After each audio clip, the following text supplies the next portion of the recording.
I want to be remembered long after I'm gone as someone who used to tell stories well. Okay? And for me to become that, I need people who don't look at things the way I look at, who don't continuously say Errol is a nobody said Errol is a genius ever, but Errol is a genius, but say, you know what, Errol, if you do this, it can become better. I need people like that who will constantly keep pushing me to become the best version of myself that I can be. I'm Errol Marks. I am an actor, producer, director.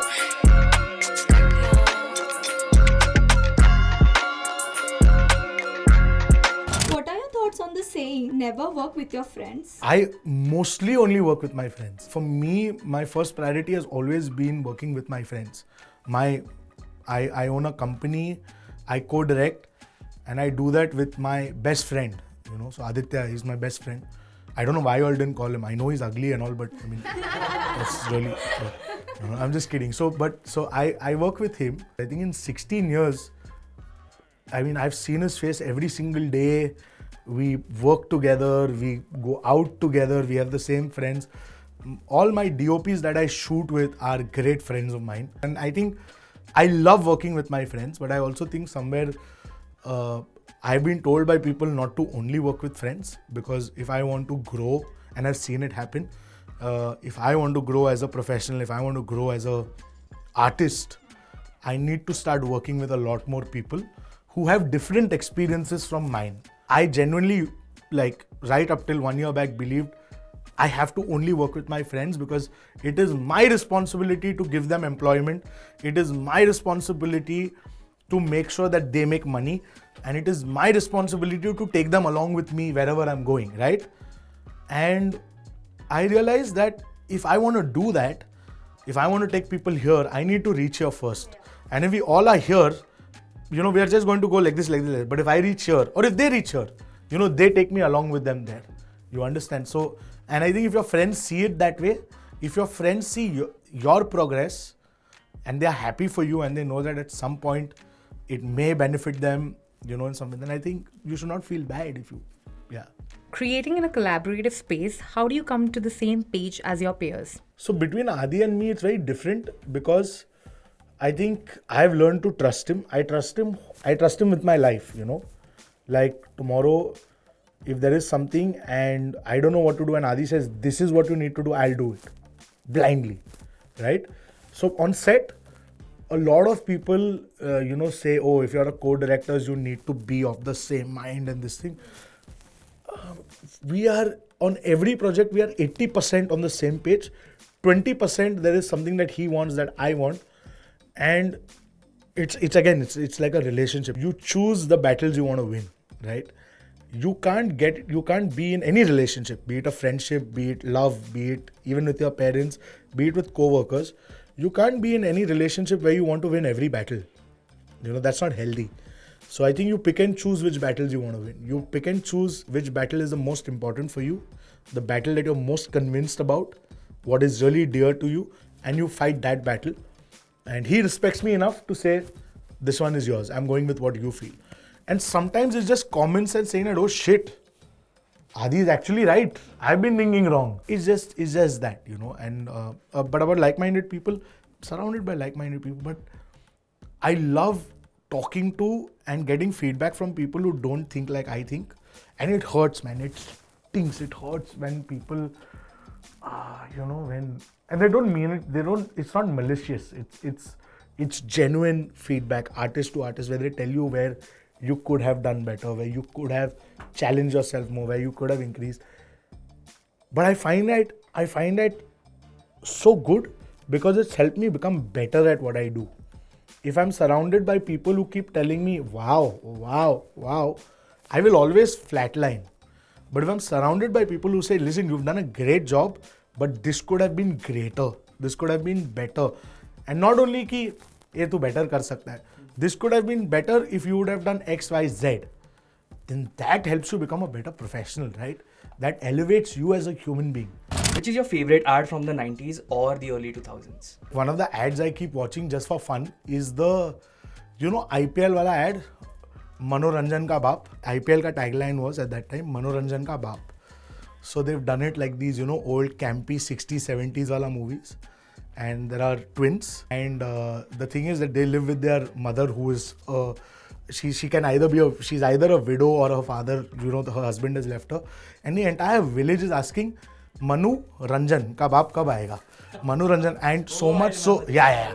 And so much so to the point where, they get frustrated and she goes to the mandir and there is like, thunder and wind and bells are like, going all over. And, she goes to God over there and says, when will, my children's father come? And then suddenly you hear a voice, like those kids are saying, like our father is here. And she comes home and there is a bright light and the TV is on and like IPL, Manu Ranjan ka baap. It's brilliant. It is so stupid. I love it. So that is one of the ads that I love. Manu Ranjan was done by Rajesh Krishnan. I think he's the king. He's the king of just this stupid humor. Is discipline boring? How do you deal with it on and off set? Firstly, I don't think there's only one way that you can follow discipline. Okay, like for some people, discipline may be waking up every morning, day after day at 6, sleeping every night, day after day at 10. And for some people, that may not be discipline. Okay, I mean, they may be disciplined, but in other ways. Like, so for me, because of the kind of work I have, I can't have a schedule. Okay, in Bombay. And anyone who tells you that, oh, I'm in advertising and I keep a schedule, they're bullshitting you. You can't, because if I get a call today saying, 3 days from now, we want you to shoot a film, I'm not going to say, no, I need the money, I need the work. I'm going to go and do that. So if 3 days from now I've planned a family outing, that's not happening, right? I am not disciplined 365 days of the year. But when I have work, when I have a project, my body just gets into, I wake up at 7. I sleep, if I know I need to shoot at 5 the next morning, I will make sure that I sleep by like 10, max 11 the previous night. If I have to do anything, if I have to meet a friend, if I have to meet my girlfriend, if I have to go and meet family, if they tell me I need to meet them at 9 in the morning, I will always wake up late. I will always miss the alarm. But when I'm shooting, I will never miss the alarm. I don't even need the alarm, right? So for me, that is discipline. Like for me, my work motivates my discipline. What is the one thing that you have today that your younger self would be surprised about? I've always had delusions of grandeur. I thought by the time I'm 35, I'll be married. I'll have 2 kids. My company will be, as in you'll say, Dharma, Excel, Yashraj, Curly at Rascals. That's what I've always aimed big. So I'm really happy where I am right now in my life. My younger self will just be happy how things fall into place, right? In the 12th, I was in Dubai. I studied in Dubai for 2 years and I wanted to become a chef and go on the cruise, right?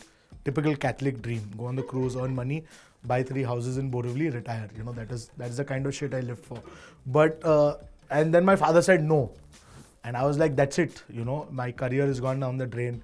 And he wanted me to be a banker and work in the bank. Out of nowhere, a friend of mine tells me, you'll be really good in media. I didn't know what media is.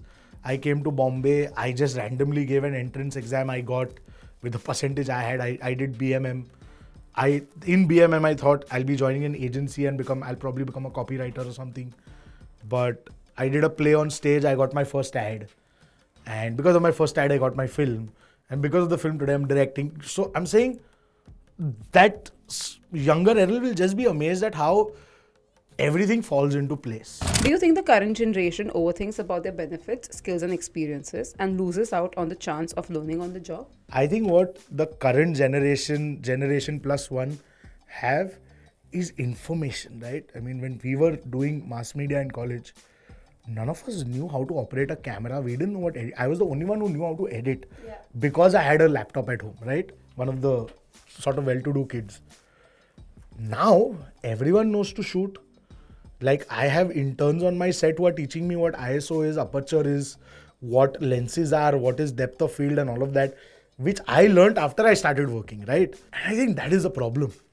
I think people are learning too much too fast. I remember I was in Dubai and the same friend of mine, I went for interviews to these media colleges. And after that, we just decided, we were 16 years old.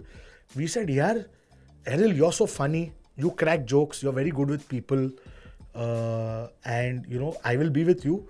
why don't we go to Radio 91 in Dubai and ask for a job? And we just walk into Radio 91. We go into the reception and the lady is like, yes, who are you? Is your mother working here? We're like, no, we've come here for a job. And she was like, what? How old are you? We're like, 16.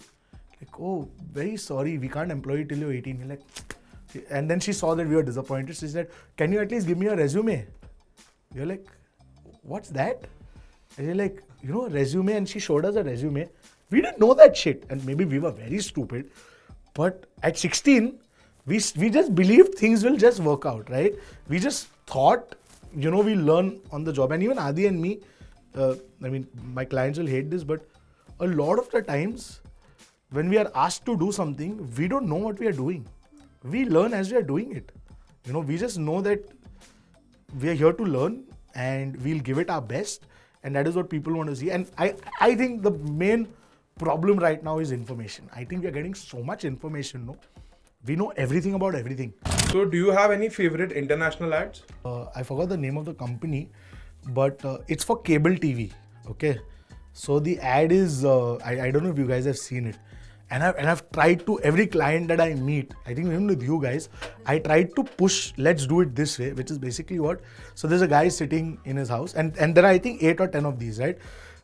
He's sitting in his house and his TV goes off, or rather his cable is gone, there's nothing. So he looks out of his window and he sees two gangsters take a dead body and put it in the trunk. And the gangsters look on top and they look at him and now he's running. And they show him running from America to France, from France to this thing. And now finally he's in some slum in Bangladesh. And the tagline is, when you don't have cable TV, you get yourself into shit. So if he had cable TV, he would have just been watching TV and all this wouldn't have happened. So it's like it's a series of these ads where just bizarre things happen because you don't have cable TV. What's the most garbage advice you've ever received? I think the most garbage advice I got was from one of my professors. I remember I had a shoot. It was my second ad film and I was still in college and it was with Deepika Padukone. It was for Levi's. This is when she had just become a star. And I told my professor that I'm not going to be in on that day. So, I just had to inform him. Otherwise, you know, we get a demerit in Andrews for not attending class. And he told me, looked at me, like, kya kar raha hai? Why are you not coming? I said, sir, I have a shoot. So like, Acha? I thought he'll be impressed. He did not. I said, it's with Deepika Padukone. Like, all this won't take you anywhere, Errol. This is just time pass. You need to really focus, you know, get a job, do this. And I told him, I said, okay, sir. And it crushed my spirit a bit. But, you know, if you're watching it, you know who you are. So, how you like me now? What is something that you valued knowing when you started your journey? My greatest strength, no, if you ask me, is I know what I cannot do. Okay? So I know for a fact that if you come to me with a role, I will know if this is something I can do or not do. And that is my strength. So if there's something I cannot do, I will just tell you I won't do it. You can convince me, I'll say no. And I think, so for me, that's not even, for me, I don't think that's cocky. I think that's just confidence in knowing what. So if I tell you tomorrow कि हाँ ये मैं करेगा और मैं अच्छे से करेगा, I may not do it the best, but I will do it well. And that's because I know what I cannot do. You know, and there is a long list of things that I cannot do. As an actor, I'm horrible at accents, right? I can't do a UP accent. I can't do a Bengali accent. And I'm very open about it. It's something I struggle with. There are certain roles I just cannot pull off. And I know it. And, you know, I will just tell you that. So for me, my assurance comes from I know what I cannot do. So I'll stick to what I know I can do. What was the experience of landing the Virgin Mobile ad? So that was very early on in my career. And I remember before that, whenever I've gone for auditions, there used to only be like 5-10 of us. That was the first audition I went for. There were 700 people waiting. And my number was 480 on the list. And so I used to go from Bandra to Andheri to audition. And I remember I went for the audition and number 21 was inside and I was number 480. And I wrote my number and I will never forget that audition, not because I got the ad, but because I remember sitting outside that studio on the road, right? There's a road pe footpath pe. I've legit sat at that footpath for 4 hours because I was waiting for this thing. And finally, I think I reached there at 1. I had reached there at 1 and I auditioned at 5:45 or 5:30. 4 hours. I just sat there. I didn't have much money also then. I just sat there. I don't know what I did. Was there WhatsApp? I think WhatsApp also wasn't there. This is in 2009, 2010 if I'm not mistaken. We didn't have WhatsApp, so I couldn't do time pass. No Instagram. So I was just there, sitting, passing my time. I went and I auditioned and he just took one take. And I was so upset. I was like, yeah, he doesn't want me to get the ad because everyone's doing 5 takes, everyone's doing 10 takes. And at that time, coordinators used to call. So this coordinator, so I messaged him after 2 days saying, क्या हुआ? So like, भाई अभी तक पता नहीं. 5,000 लोग को audition किया है. That auditioned 5,000 people. And I didn't know you could audition 5. And I said, yeah, 5,000 people, so definitely I'm not getting, right?